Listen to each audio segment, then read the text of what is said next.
Hey friends, it's Laura with Laura's Handmade Haven. Welcome or welcome back. I'm so glad you joined me today. We're going to be continuing our delightful desert quilt along. We're working on block 3, which is the aloe block. The aloe block is this cute little block here. It just looks like a little aloe plant. So this should be a pretty straightforward block, just several of those stitch and flip corners, nothing too crazy there, just some striped piecing and a lot less pieces in the ringtail cat. So our letters for this block go up through the letter M.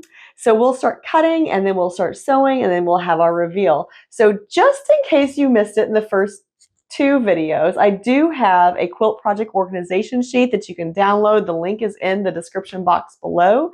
That little sheet is going to give you just a lot of good information. It helps you if you're going to curate your own fabrics. I have some alphabet tiles in there that you can cut out to use. Also the numbers, if you haven't cut your fabrics yet and you need those numbers to cut your fabrics and get them sorted for the 9 different blocks in each unit, you can use those.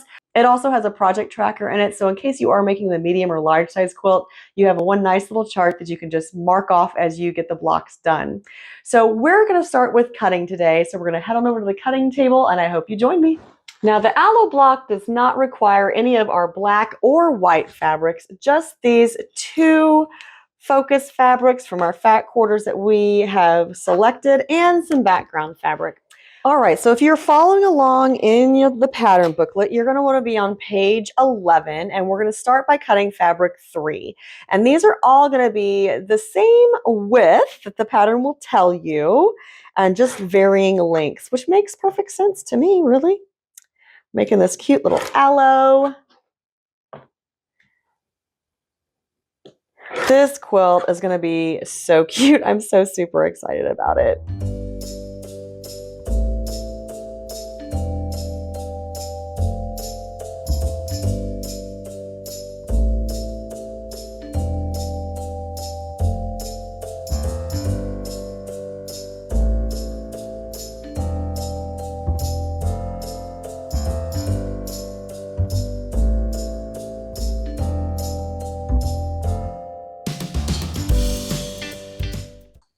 All right, and with that, we have our aloe block cut out, and we'll head on over to the sewing machine.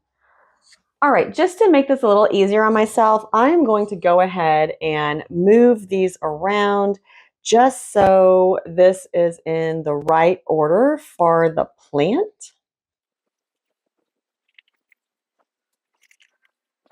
So this is the right order for the strips for the aloe plant, and all of the strips up through F will have the half square triangles on them going this direction. And then from C through H over here, they'll be going this direction. So I'm going to go ahead and put these on the different pieces the way they're supposed to be. And what I'm going to do with that is just kind of lay them on there. This is when you hope that there's no breeze.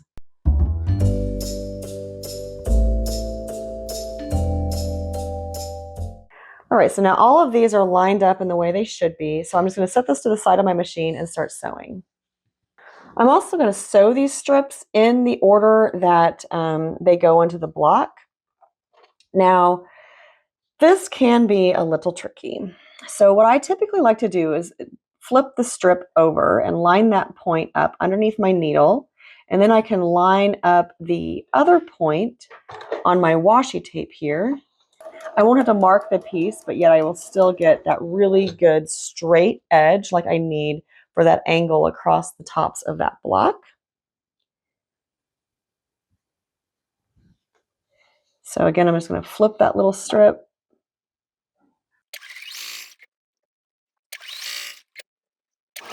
Now this is the center. So now the next one will need to go the other way. So I'm going to flip it.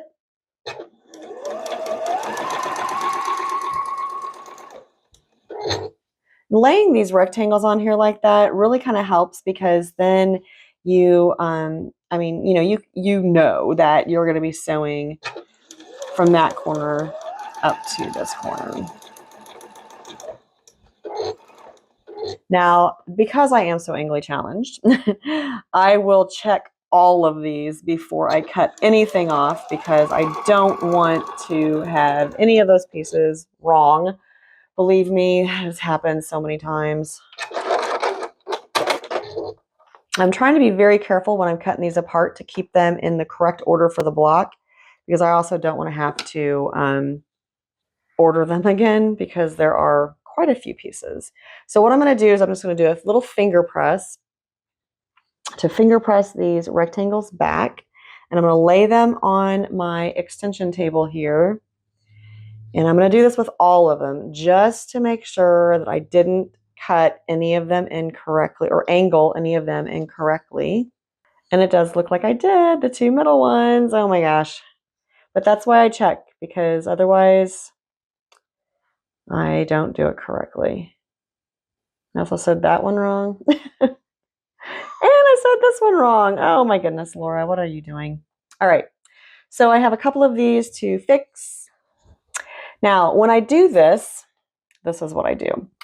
I will lower my presser foot, get that point straightened up, and rather than cutting out all of that, what I will do is I will just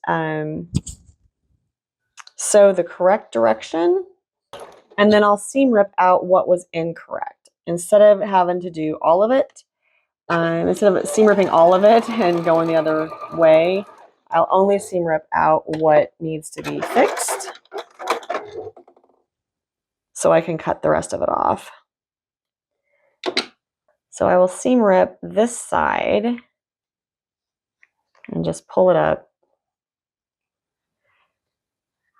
Pull out these few little strings. And then I can just cut this part off without having to seam rip the whole thing. I just can seam rip the half that I need to. So this one goes here. Now this one, I need to seam rip here. So again, I'll just take my seam ripper and do this one side, one angle.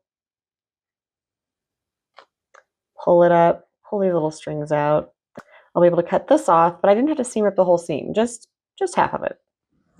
I knew this aloe plant was going to get me because, like I said, angles and I just do not get along. I don't know. Maybe it has something to do with directions. I'm really bad at directions too.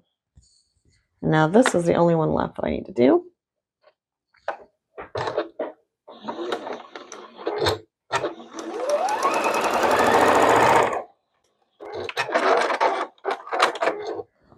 All right, so now I have all the angles correct, all of the strips laid out, and I'm just going to trim all those seams and then start sewing them all together. I am trying to be very careful not to get them out of order. Now there are 8 strips here to sew together. So I will probably sew 2 together at a time, and then sew the 2 units of 2 into 4s, and then sew the halves into the whole. So we're going to move these kind of off to the side a little bit, and we're going to grab the first 2 and just sew those together.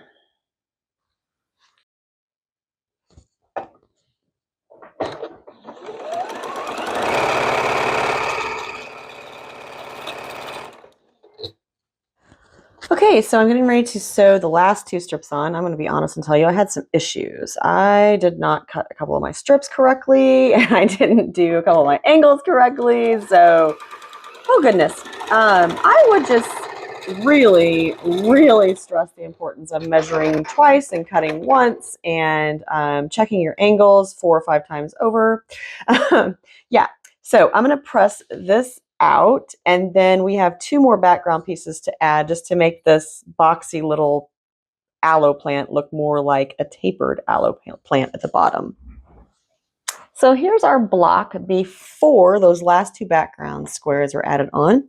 And what they are going to do is just taper the bottom of this plant. So we're just going to put those on the bottom 2 corners, and again do the stitch and flip corners, and then this block will be done.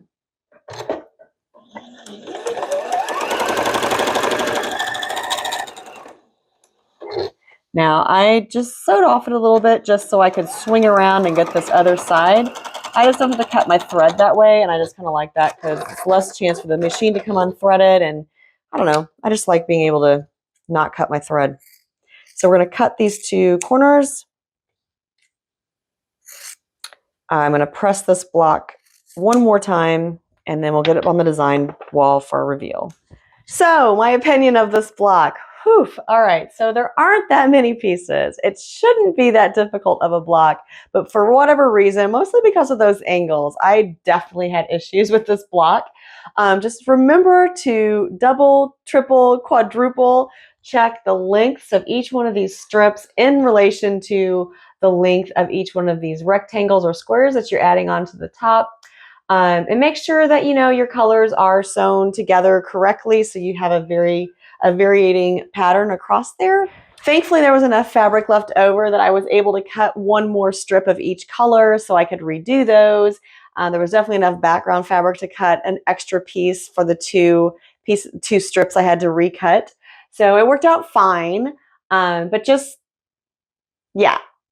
Remember that you want to check the length of these strips and make sure you get them labeled correctly. And I think that's really where I went wrong. I was cutting the strips out and laying them out, and I should have done one at a time and put the alphabet tile on them one at a time instead of trying to kind of speed up my cutting process. So learn from my mistake. Slow down on the cutting, label them accurately, make sure you're putting them together accurately with those rectangles, and then watch your sewing. Don't cut those corners off until you know for sure you have your angles all correct. Now, what I did before I added these two little corner squares down here is I did go ahead and I pressed this, and I pressed all those seams the direction I wanted them to go in, and then I added these two squares down here to get those stitch and flip corners.